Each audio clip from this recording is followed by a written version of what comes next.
I'm going to do what I thought was going to be 45 minutes, but the problem when you don't test all the demos until you're at KansasFest is you find out that some of them don't work unless you're booting off the disks. You can't run them off hard drives and things. So I have less demos to show than I thought I was going to. But I still have considered what would be with, the cream of the crop to show you at the end. I'd be happy if you interrupted with questions. What I'm going to do is switch back and forth between a little bit of talking. I have some clips to show from a great new movie that came out, I think just this past year. Might even been earlier this year, on the whole Demoscene. So that's something that if you're interested at all in this info, it's a great movie and it covers a lot of ground, mostly focused on the European scene. And then I'm going to run a couple demos on there, and if you've gotten your Juice.js subscription in the mail, you probably got the drift disk. How many people got the drift disk in the mail? How many people have actually run the drift disk themselves? Okay, 1, 2. So if you haven't run it or haven't gone online and seen it, we'll run that for you because that's a treat. And that was done not with the 2GS stuff, so that's showing demo capabilities of just a 2, which is definitely not the same as the 2GS. Okay, so the Apple II Demoscene.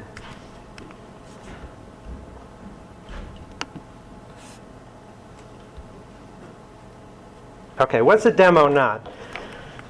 A demo is not a game demo. It's not a program demo. It's not a trial version. And it's not shareware levels. That's not what we're talking about when we refer to demos in this manner. What it is it's usually a short audio or graphical presentation that really pushes a machine to its limit or demonstrates something that people say it just can't be done that way. Sometimes the game developers would come out and they would say, we can't get enough speed to do this type of scrolling. You'll never see that game type on an Apple II because we just can't push that out of the machine. And that was a challenge to people. And so they would use unusual methods to create interesting audio and graphical effects. I kind of think of it as, since they're short, they're like the drum solo in the band. They're like a quick fireworks show. And it's not something that you have to spend hours watching. You can go to demo parties and see tons of these things played in short bits. And then people will often vote on them and they'll have winners out of the show. So the scene is just the get-together, right? That's the subculture that's focused on these demos. So people have gatherings called demo parties. It's all about just viewing each other's work. It's about supporting each other with coding. It's about creating them. And then it can take different forms. Like it used to be you'd have to get together to do this stuff, or maybe you'd collaborate over a BBS. But nowadays a lot of it's online. There's a big forum called, is it Pruout? Does anybody know the name? There's a big forum where everybody posts their demos. And I guess I'll try to show that at the end.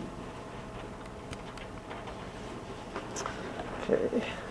So what I'm going to show you is the first 10 minutes of the movie that is about Demoscene. If I could get it up.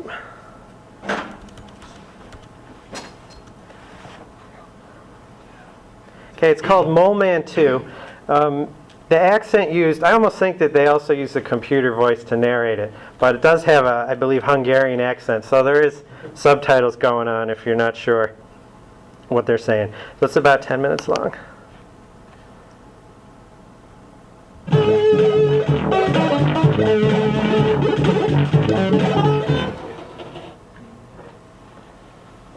It says, Demoscene, the art of the algorithms.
continues, but where did it start?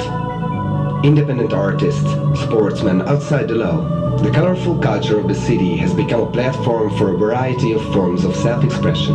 A human thought, visuals, beats and melodies, the sculpting of scents and materials to unique shapes can all express a human emotion. But what happens if someone chooses to express themselves through numbers?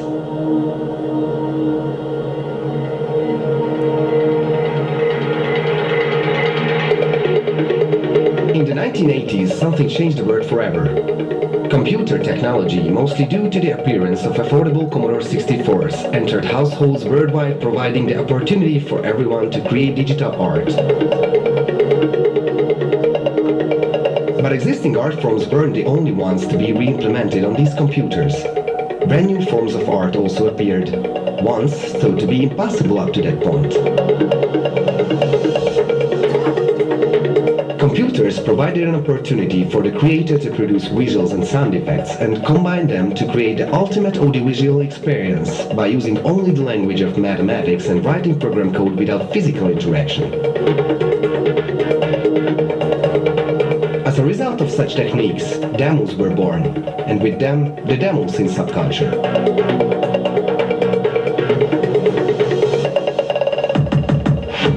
A demo can best be understood as a spectacular animated music video, which is usually a few minutes long, and yet it's something entirely different from a traditional video. Se nem videó, se nem audio. Ez egy futtatható program. Igen, ez egy olyan program, mint bármi egy játékprogram például. People who play video games may be familiar with the term demo.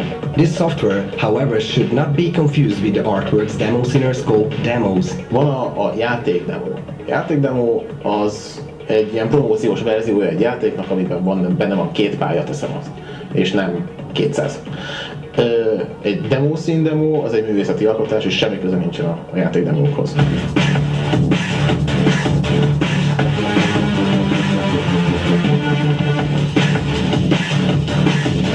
They do have one thing in common though. Demos are made using the same techniques as video games. The same skills are needed to create them, and they both end up as executable programs. Of course, there are many differences along the way. If you're making a game professionally, or if you're making a game even for you and your friends, there's a set thing that you have to follow. With the Demoscene, you can pretty much break all that. Sir Garbage Truck, American coder organizer who has moved to Europe, has a self-admitted problem with finishing demos. You can either do abstract, you can have plan. There are so many different things, and the creativity involved, and just being able, the freedom involved in doing whatever the heck you want to. A Demoscene-ben az ember találkozhat olyan problémákkal, ami egy kicsit megmozgatja a programozók fantáziáját, hogy hogyan lehet egyszerűbben, kisebb méretben, hatékonyabban megoldani. Egy demónak ugye az lenne a célja, hogy a zene és az animáció összhangjával valami olyasmit hozzon létre, ami egy videoklipszerű dolog, amit leülsz és szívesen megnézem. Összejönnek a haverok, van egy programozó, köztük van designer, van grafikus, és akkor van még zenész. Csináljunk már valamit, legyen látványos, vagy ne legyen látványos, de örüljünk neki. És akkor mutassuk meg a többieknek is. Tehát ebben ez a lényeg, hogy hobbi, amiben kiélheted magad.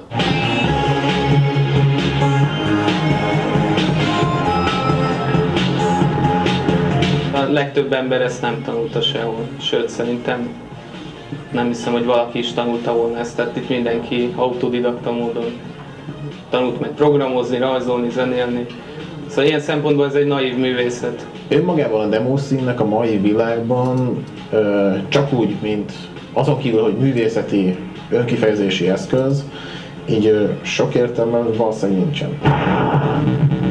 Boise, coder, member of Conspiracy and Digital Dynamite. His demo Chaos Theory, created in his demo tool Addict, has been shown in the United States as SIGGRAPH, the world's most renowned computer graphics conference. A demókat mindig is szórakozásból csinálták az emberek. Régen meg ugye azért, hogy megmutassák, hogy ide néz, mit csináltam én ebből a számítógépből. Akkoriban, a 90-es években, amikor elkezdtünk ezzel komolyabban foglalkozni, akkor egymástán lepődtünk meg, és ennek főleg a demók az okai, mert olyanokat láttunk a képernyőn, amit azt mondtuk, hogy ezt nem lehet megcsinálni. Megláttuk és így eldobtuk az agyunkat, hogy úristen, ezt meg lehetett ebben a programban csinálni. This is what really moves us, motivates us to find new and impressive way of rendering graphics.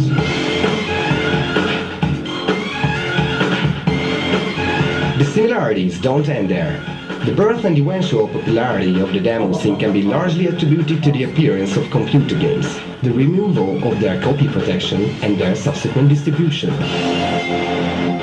Amikor elkezdték az emberek is feltörni a játékokat, mint C64-en 20 éve, 25 éve, most lassan 30, akkor hogyha valaki feltörte a játékot, akkor örült neki, hogy feltörte, és beírta a nevét a játékba valahol, mind a high score listába, vagy mit tudom én, átírt egy kis képet, és akkor ott volt a neve. Aztán kitalálták, hogy tök jó, mi van, hogyha elérakok a játék elé valamit. Mit tudom én, egy képet. Aztán aláírtak egy szöveget, ez így scrollozott össze-vissza, elkezdtek ilyen greetingeket írni bele, egyre komplikáltabbak lettek. Ez kezd olyan lenni nekem, mint a graffiti világa. Igen, ez nagyon-nagyon hasonlít, ezt szokták, hát hallottam már ezt a kifejezést, ez ilyen digitális graffiti a Demoscene.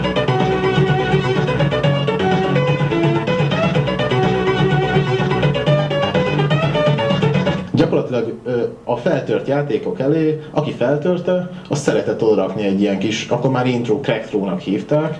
Ez egy kis introduction volt, hogy bemutatta magát a csapat, hogy mi vagyunk a menők, mert mi feltörtük azt a játékot, és ti nem.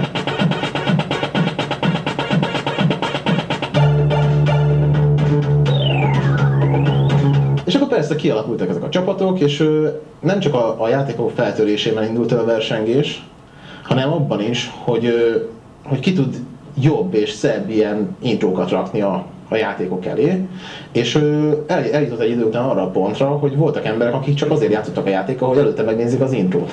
Én is többek között ebben a kategóriában tartoztam, mert tök jó volt a zenéje, szerettem a zenét, tök jó betűkkel írták ki a cuccokat, meg így tényleg így elképesztő dolgokat műveltek, és sokszor technológiailag jobb dolgokat műveltek, mint a játék, amit feltörtek.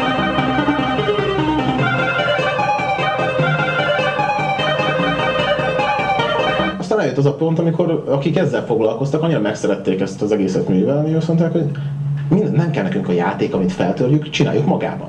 És ebben a pillanatban megszületett a Demoscene.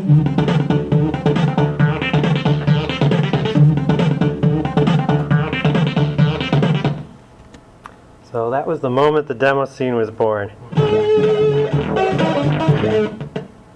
see. Why is it called Moment 2? I do not know that. Born again. Born again. Let's see.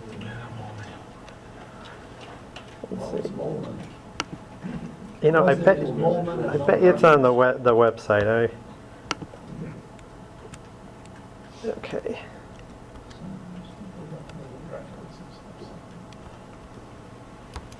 Here we go.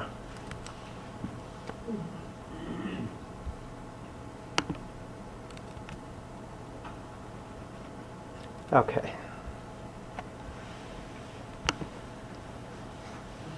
Well, it's showing the right side on my screen and the wrong side on that one. I didn't know it could do that. Let's see if we could do that. There we go. Okay. So the origins, as he said, it began, games would be released, right? And they would cost probably $60, some of the good games, you know, Ultima 6 and stuff. And if you're a kid or you're a teenager, you know, you're working jobs, but that's a lot of money. And the games were coming out in huge numbers back in this time. So eventually, the kids who got the computers, of course, could figure out how to bypass the copy protection. So these were young people, they had great amounts of time on their hands, and they would do the cracked screens that he mentions. Now the Apple II completely had this whole scene too.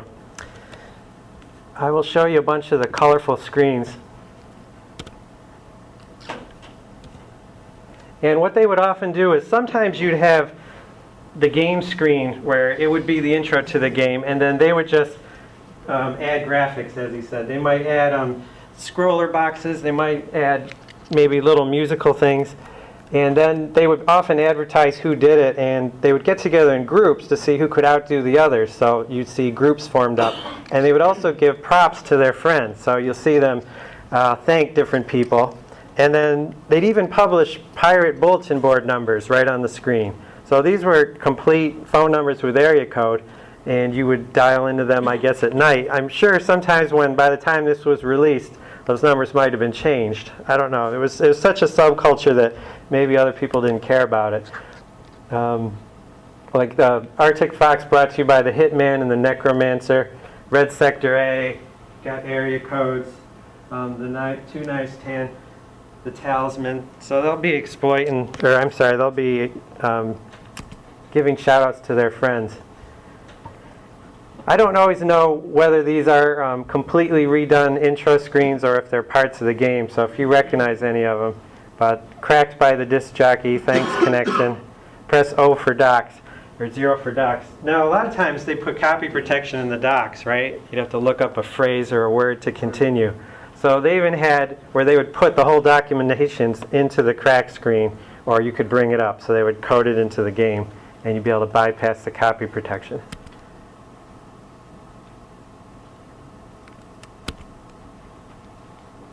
Cracked by the disc jockey.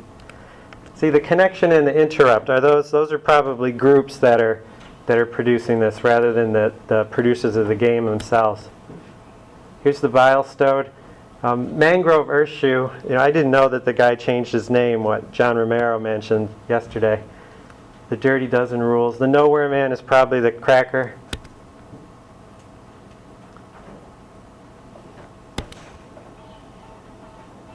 Broken by the Worm. See, that was probably just put right into the title screen of the game. And this one looks much more elaborate. I'm sure that's been all designed around it. Some more phone numbers down there.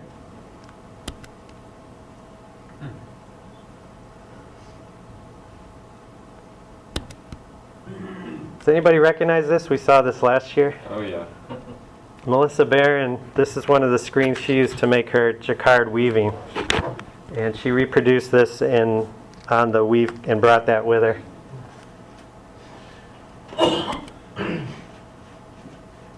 The Burglar. Now this one, I don't even see the title of the game. I mean, those are the two authors of the game, I assume. And then Corrupt Computing at the bottom. Copies right, that's obviously altered. It almost looks like a Death Star game where you'd be going in as a small spaceship. Big Birder. This is one of the ones that John Romero mentioned. Gorgon by Nasir. A classic crack from the chief surgeon. The defendant is guilty of the crime of software piracy. And then they give you the presentation for the game. Bold. They were Yeah. bold. You notice in this one's in some games now they don't even bother mentioning the game until after you get through their screen. So things becoming more elaborate, a whole entire splash screen. Perhaps this appeared in many games, I don't know, as sort of a logo for the Hackerjack. I don't remember seeing it No. at all, actually. So they're one-shots probably. I Huh? was pretty into it. Okay. The Hobbit, Broken by the Big Guy. Rocky Mountain Crackers Guild Crack. Black Bag reintroduces. Killer Clams. Legacy of the Ancients. So here this may have been part of the game graphics, but they put their own group name right in the windows of the castle. The Rocky Mountain Pirates Guild. Mad Rat. Another crack by the Mind Flayer. Winston Churchill. Fantasy 2. And here's a screen. This is the whole gang. So they're doing the self-portrait, CCB, the Clean Crack Band. I don't know if this was a game that they're also using the graphics from. An Apple Mafia Connect presentation. Call the Sherwood Forest. Okay. So this is a safe environment. If any of you want to claim ownership of any of these screens, you'd be welcome to. And of course, no publisher was immune from these. Beagle Brothers. Oh, really? We never protected anything. Ah, yeah, there you go. I cracked all the names. Brilliant. And then the Coca-Cola.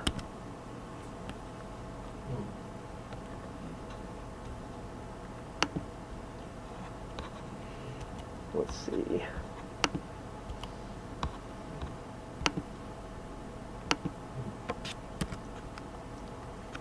So we had the crack screens, and that led to crack intros, which I don't have any example of, but in the movie they talked about it. They'd start to put little musical interludes, maybe scrollers, and start to make graphics that moved rather than static screenshots.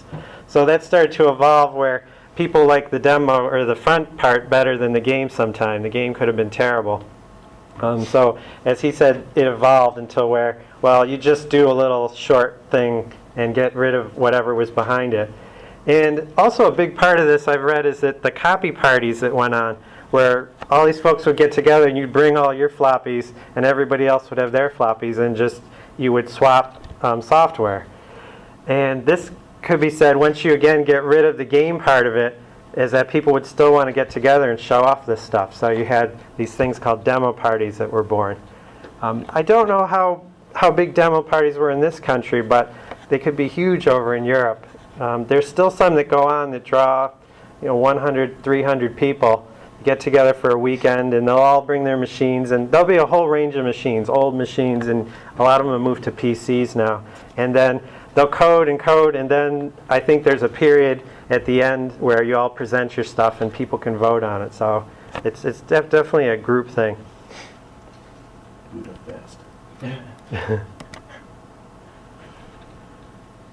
So communal events, everyone votes, very social. It's just like us. People get together and it's a common interest, so you'd be trading ideas and how to do things better. Okay, distribution. Back then you didn't have the internet, and you could do the copy parties. You could also do BBSs, but if you remember, BBSs, a lot of them, I don't think they were multi-user, or you'd have to have banks of modems. So what people would do is they would have these networks that used the mail, and you would send out the new demo disc.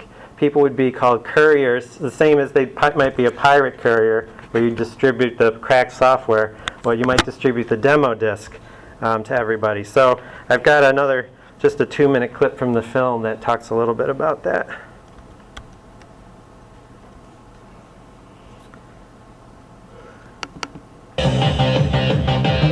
In the 80s and 90s, it wasn't just the production process of such artworks that was more difficult than today. Without the internet, general communication and the distribution of such works was performed the analog way, through ordinary mail. Swappers who eventually created their own networks across the globe put demos, games and copies of other software onto floppies and exchanged them via postal mail. We, mail traders, have 100 contacts with other people, and we just, we were some kind of a peer-to-peer networks. I have stuff from these guys, I write a letter, pack all the stuff and send it to the other guys. It was important, if you had something new, you had to get it out to these other people. Magyarországon is volt olyan srác, akinek ilyen 500 fölötti kontaktja volt, akivel papírlevéllel küldözgette a dolgokat. We have full envelopes of floppies, 4 floppies, 8 floppies, all around Europe. So I had, let's say 20 huge envelopes in my post box every day. Swappers were important people at that time in the groups because they would distribute your stuff. After every party, I released a pack, which was all the intros from that party was included in the pack. Demos and applications weren't the only things to be distributed via mail. Teams of self-appointed editors started so-called disk magazines. These weren't just text files, but executable programs displaying their content. Volt egy lemez, egy PRG fájl, az volt egy lemezújság, betöltődött, kiválasztottad, hogy milyen kategória, hírek, stb. Rovatok voltak benne ugyanúgy, és akkor azt tovább küldted a másiknak, a barátodnak, vagy ismerősödnek, vagy szomszédnak odaadtad, és akkor így terjedtek ezek a dolgok. if you go back through these early disc packs, you'd see terms like stamps back. And, you know, guys were trying to, you know, they didn't have that much money. But you had, you know, you had to keep up all these contacts that you had. If you had 100 contacts, you'd say stamps back, meaning send my stamps back to me so I can use them or try to use them again.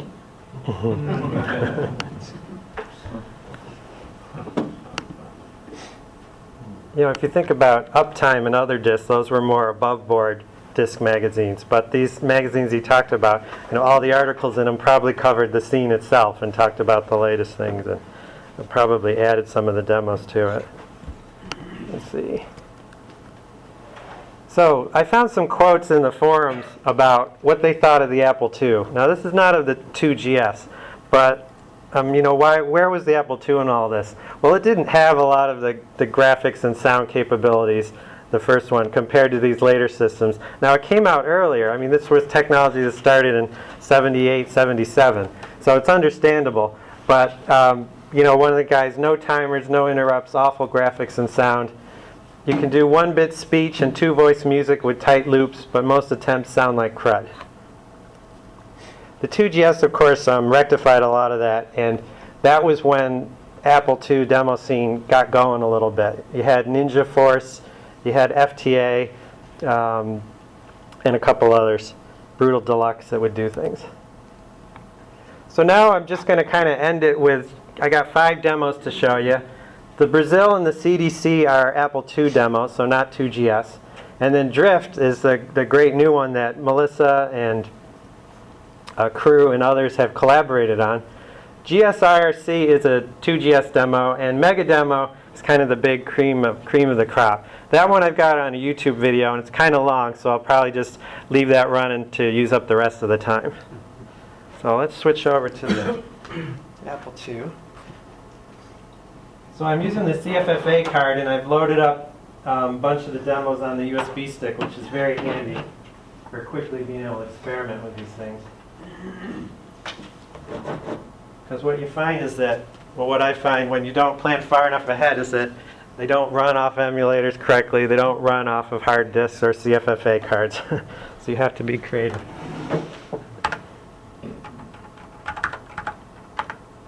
Okay.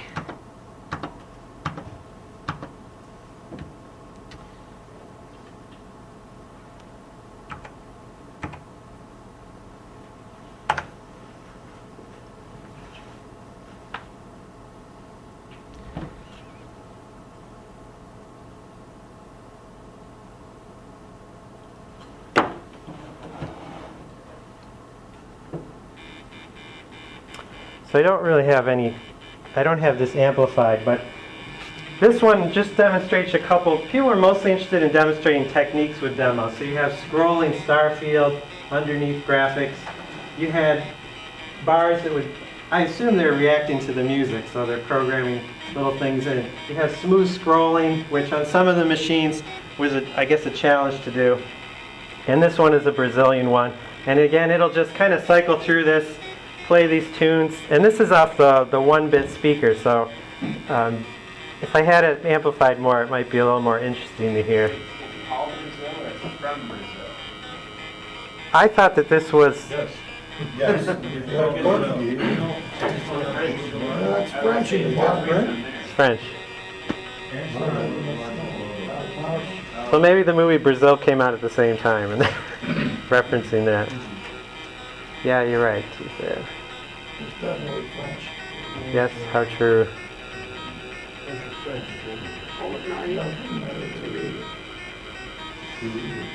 Just he's going by faster.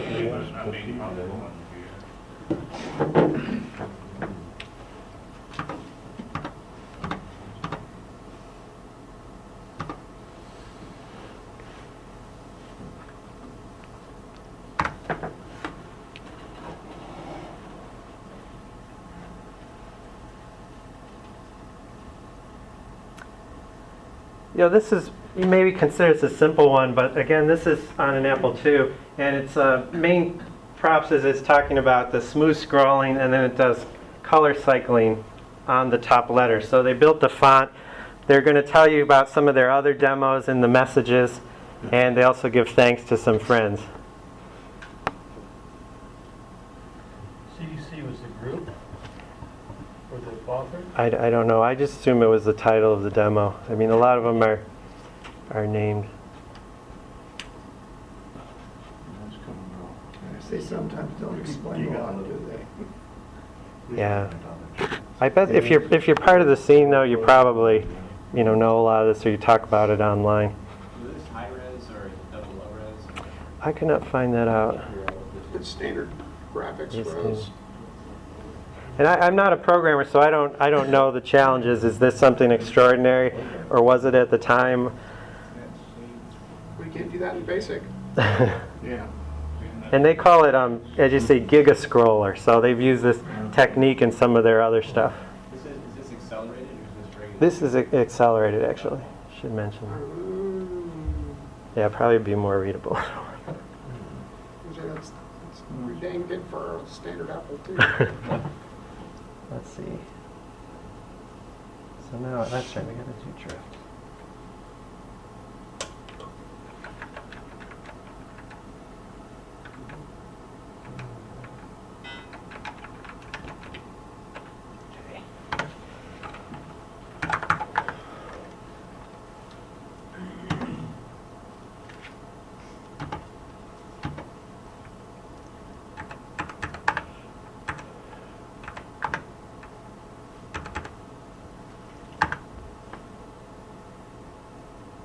Okay, this is the drift demo disc. And I think, crew, was I supposed to run it? Is it okay to run it this way with the sound? If I'm just not doing it through the 2GS, or does that cause that problem? It should work in clearly. It should, okay. You'll find out. So this is interesting because it's we've got musical pieces for each of the different selections here, and then there's also a screen. Melissa Barron designed the ASCII screen, which says who designed it. Some of these are long running, and they're not short little riffs. Some of them go on, and I was impressed after listening to it for a while. I almost wish we had more time now to hear them. And then while you start listening, you can bring up the screen where here's the, it's kind of a typical demo thing. You give your greets to people, people who might have influenced you. We got A2 Central chat there. And then Melissa designed this, and obviously shipping a bottle on the waves.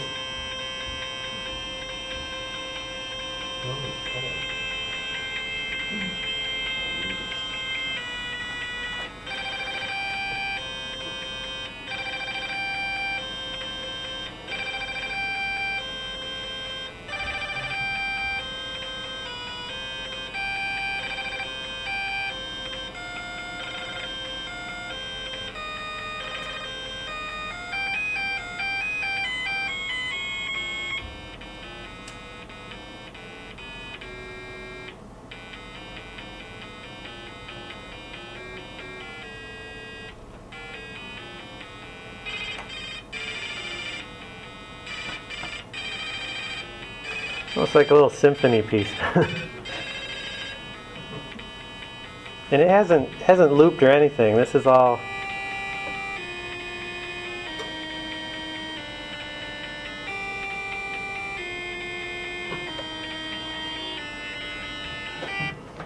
So it's fun.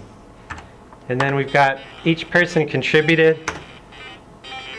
So Wade Clark.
So here's kind of like the closing, right? The people who participated.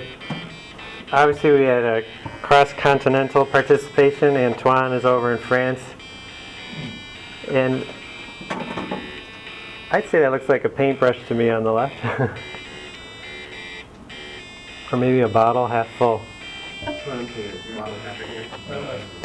I was going to have bottle seems to be the thing with the picture. And a piece of cake or something.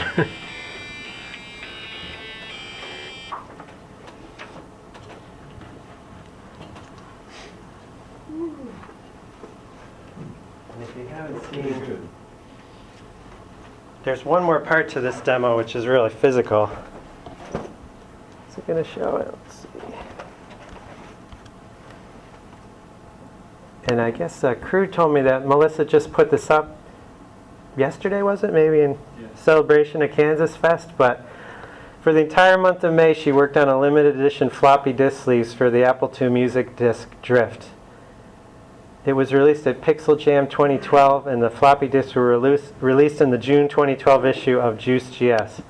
And what she's done is, what you don't realize is how much effort went into produce the floppy disk mailers, or I should say the envelopes. They were really nice. Yeah, wait you see. So she, it almost looks like she hand cut all of them, mixed the colors herself. And look at this production process here. Added all the layers and the colors. I mean, to me, I wish I had it looked like 3D graphics. Yeah, I didn't get a chance to put on my 3D glass. Yeah. Hand folded, cut, everything. Ready to mail. Did she mail them to you, Crew, to mail out then? Yeah, because I had to duplicate, You had to duplicate the disc. There it is. And that's how it appeared in the issue. What's your website? Her website is Elite Speak, but it's m3l1554.tumblr.com. And I guess I didn't know she had the site, but she obviously blogs about her other projects.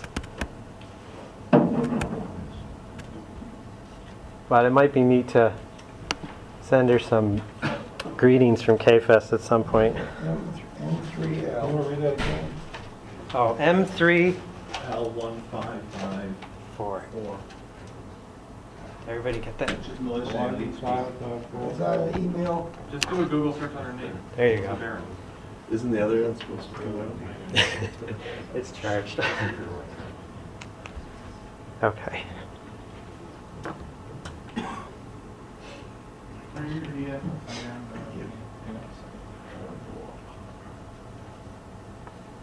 believe you shut off the transwarp sound. I turned off, I thought you'd all think, he doesn't use his Apple II much if he tolerates that sound every single time. That's a cool picture.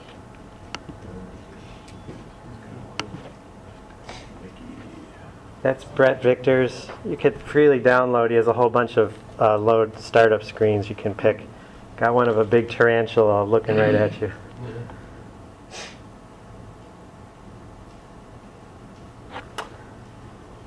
Okay, so I have about 5 minutes left, and I want to show you the G2 or GRC demo, and then just put Mega Demo on for a little bit.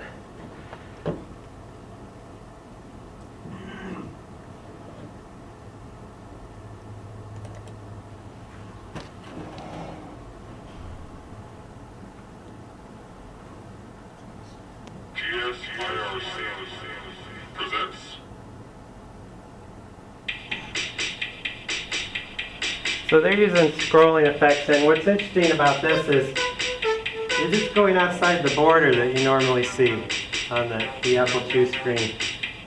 So they're using that. They've embedded a whole jukebox, and they've embedded 3 different things. One of them's a complete game, a Tetris clone that they've done. The thing about the music is it's Depeche Mode, and at the time I didn't know it was Depeche Mode, and I thought they composed all this, and I actually recorded it off of this so I could listen to the tunes because I thought they were catchy. So it shows how much I knew.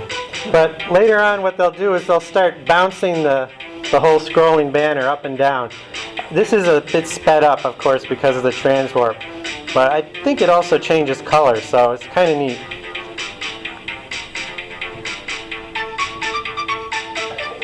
But it doesn't speed up the music though, huh? No, you're right. No. Interesting. And this is one of the 3 parts.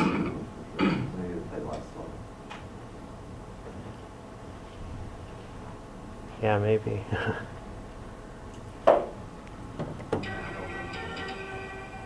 Yeah, so that obviously the scrolling text is going so quick. But you have all sorts of neat effects with this one. They've obviously scanned their own photographs in. Rotating cubes, scrolling color bars, vertical and horizontal. And it just goes through and kind of introduces each of the team.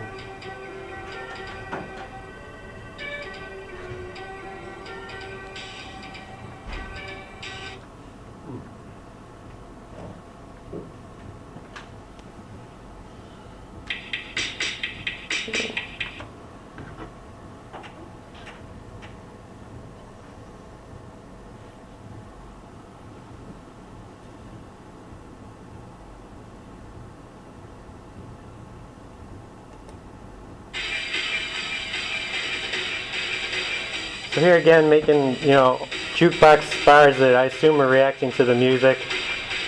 Scrolling 3D graphics. Kind of neat. Makes me think, isn't there a game, Ball Blazer, or something that you're zipping along on a scrolling field like that?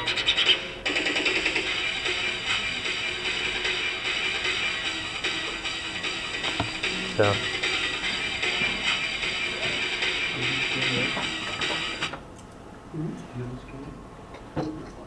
Okay. And then in the last minute. Oops. Oh.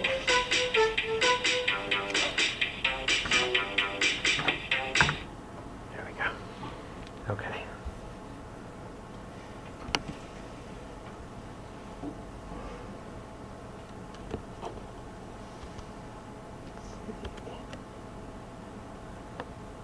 Okay, and this is the mega demo by Ninja Force, and I guess this would be considered one of the cream of the crop. You can watch the whole thing. So after several months of searching, I finally found a Zip GSX card for a decent price. Really pushed the 2GS to its limits with the software. This is just a YouTube video.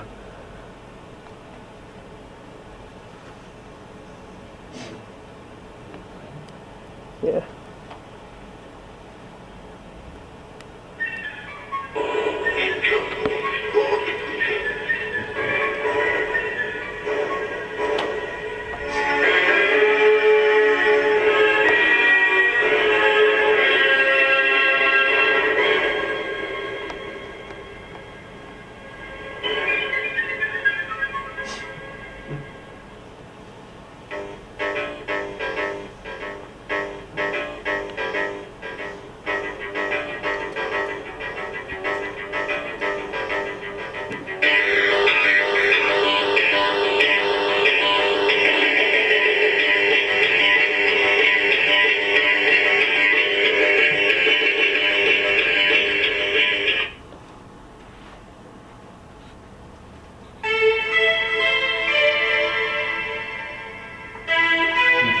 There's a lot of stuff in there.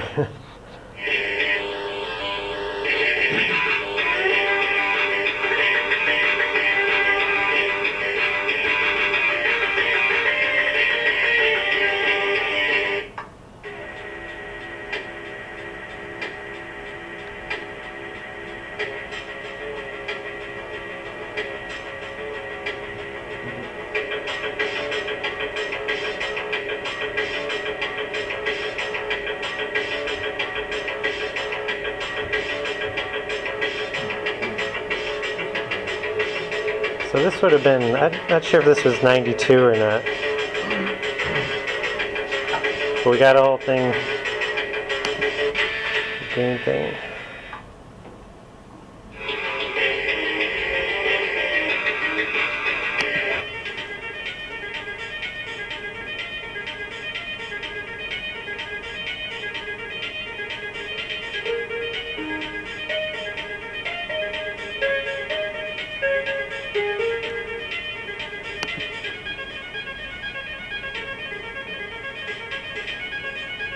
Little story.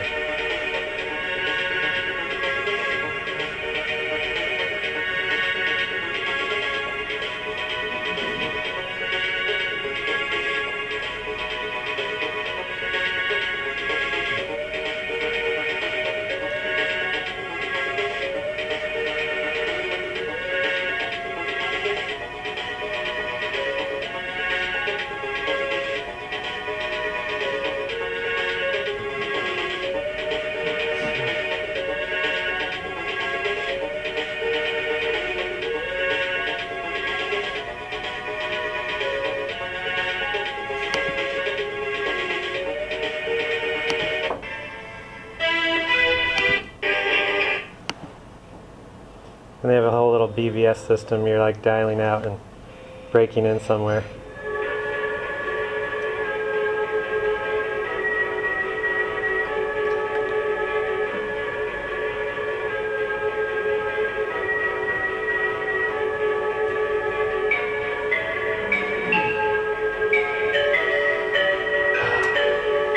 A lot of teenage male hormones throughout these demos. I didn't put up all the ones of scantily clad females.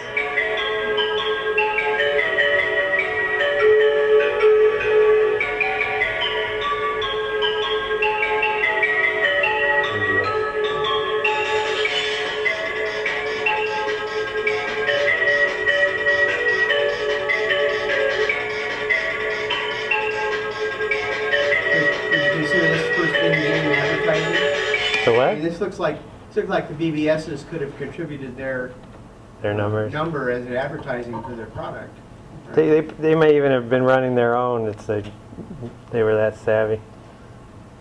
Well, I've gone over a few minutes, but again, the Mole Man 2 movie. I guess maybe I could send out the link because it's a great flick and it's a full, I think, over an hour, maybe 90-minute movie on the whole scene.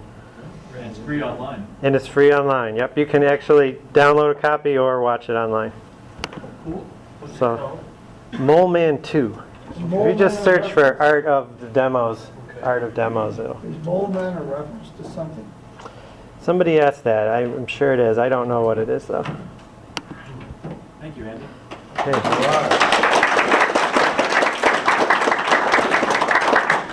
So get up and stretch. We got 10 minutes at least before Appleworks story comes up.